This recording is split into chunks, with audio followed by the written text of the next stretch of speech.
রমজান সামনে, আমার এতগুলো কথা বলার উদ্দেশ্য এটাই।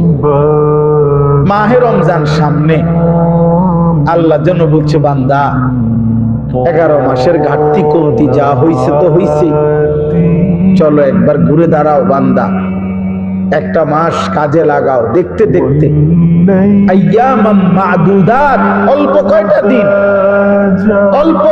দিন, কিন্তু বান্দা একটা মাস রমজান, মনে রেখো আমি প্রতি মিনিট প্রতি সেকেন্ডকে আমি আল্লাহ স্বর্ণ হীরা মণি মুক্তার চাইতে দামি বানাই দেব।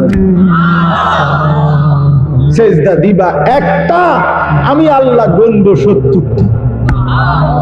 সেজদা দিবা একটা, আমি কারো জন্য গুনবো 700, কারো জন্য 7000, কারো জন্য 70,000, কারো জন্য 7 লাখ, কারো জন্য 70 লাখ, কারো জন্য 7 কোটি, কারো জন্য 70 কোটি, কারো জন্য 70,000 কোটি, কারো জন্য 70 লক্ষ কোটি।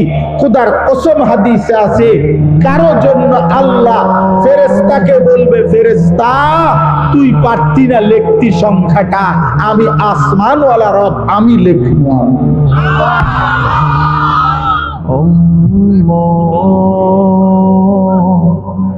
তোমার ক্যালকুলেশনে হবে না রে বান্দা ফেরেশতা, তোমার কম্পিউটার এটা ধরবে না।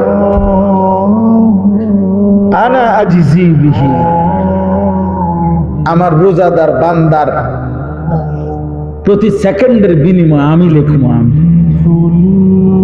তুই ভাবতা না, সেই রমজান আমাদের সামনে, এইটাই মনে করাইতে আসছে। বলছি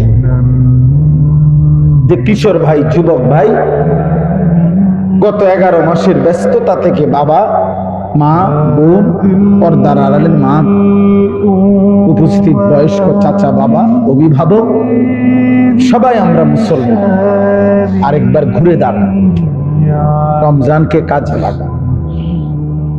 রমজান পরিবর্তনের মাস, রমজান হেদায়েতের মাস, রমজান জীবন সাজাইবার মাস, রমজান নিজেকে গড়ে তুলবার মাস, রমজান অফুরন্ত রহমতের মাস, রমজান অফুরন্ত মাগফিরাতের মাস, রমজান কোটি কোটি জাহান্নাম থেকে নাজাতের মাস।